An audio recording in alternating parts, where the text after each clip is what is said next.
Qual o futuro do trabalho na era da inteligência artificial? Por que nós, seres humanos, temos tanto pavor da máquina?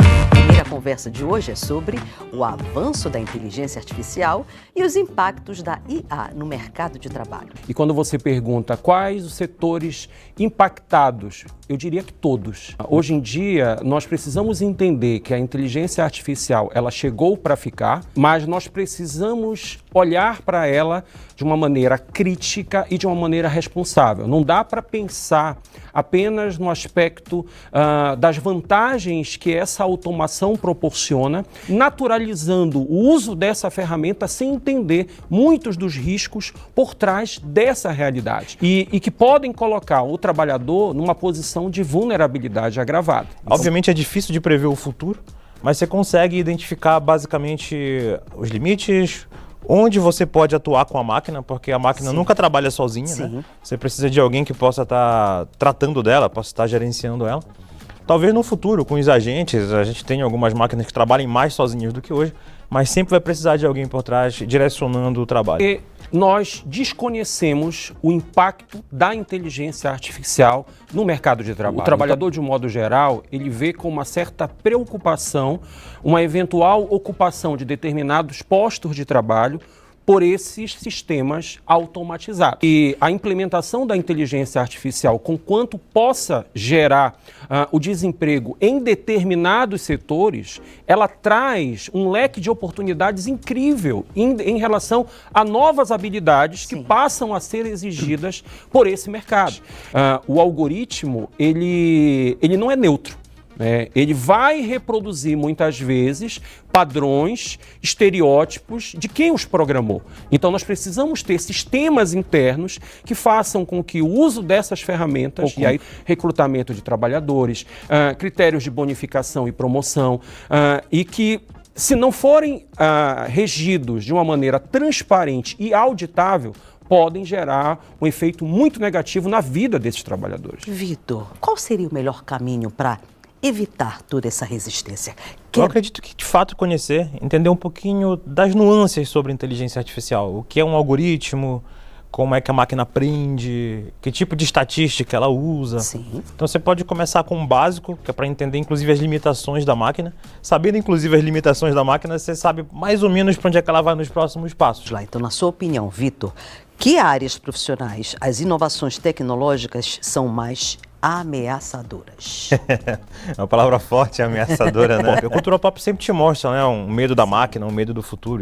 Enquanto mais você olha para o futuro, mais rápido ele chega. Profissões, basicamente, que já tem que tomar cuidado com a máquina, entre aspas, são coisas, inclusive intelectuais, mas que são muito robóticas, entre aspas. Pessoas que atendem a primeira linha de uma chamada de um cliente. Hoje em dia não precisa mais, essa demanda é automatizada. De atendimento ao cliente robotizado. Com certeza. É a tendência. Principalmente a que está atendendo por primeiro, aquela que vai despachar para um setor específico. Tradução, setor de tradução. Muita coisa já não precisa mais, sabe?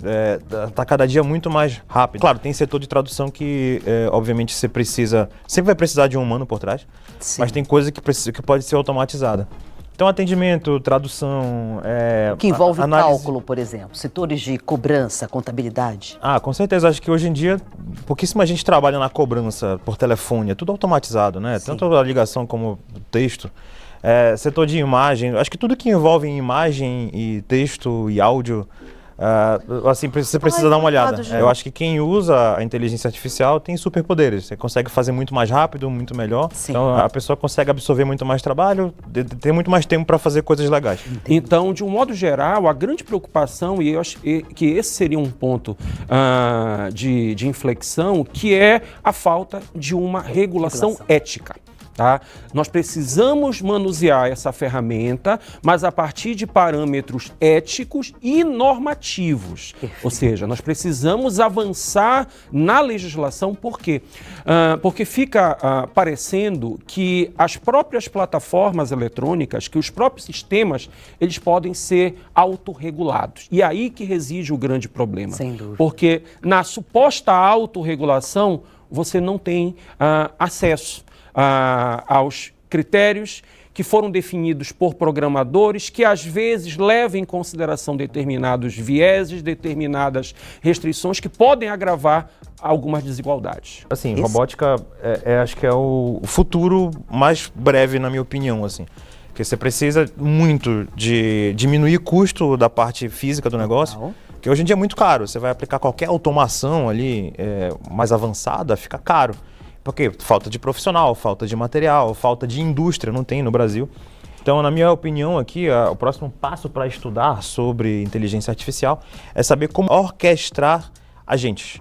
Então você vai poder fazer um time inteiro de agentes. Você pode botar um agente especializado em marketing, um outro agente especializado em finanças, um outro agente. Você pode ter o teu time inteiro baseado em agentes e que pessoas vão só monitorar esses agentes. A ideia é que a gente consiga automatizar o máximo possível e se você estudar um pouco de robótica, você consegue até automatizar a parte física do negócio.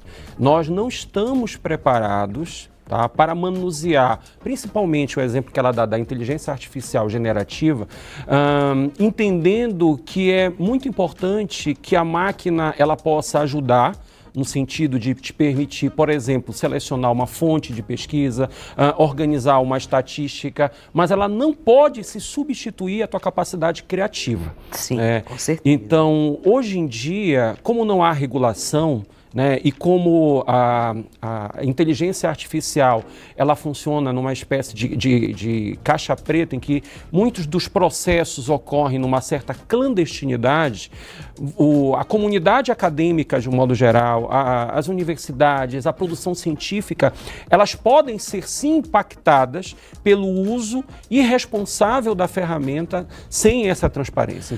Então é muito importante a gente entender que, ao mesmo tempo que você tem uma grande possibilidade de acelerar os processos, de facilitar uma melhor leitura de uma quantidade significativa de informações, você tem que ter mecanismos que filtrem ou que controlem esse uso irresponsável. A gente entende que as empresas hoje são super enxutas. Então, a ideia é que você consiga mais produtividade com a mesma quantidade de gente. A ideia é você entender como funciona, aplicar isso e você vai perceber que rapidamente você consegue muito mais produtividade e conseguir fazer muito mais coisas. Entender que assim, se você não souber usar o superpoder que hoje em dia é liberado para você, alguém vai fazer, o teu concorrente vai fazer. E eu acredito que esse é o caminho. Então, não tenha medo de perder o emprego, fique feliz de poder fazer mais. E assim, acho que a competição está mais entre pessoas que conhecem, que querem aprender sobre isso e pessoas que ainda estão voando ainda e estão ignorando esse fato.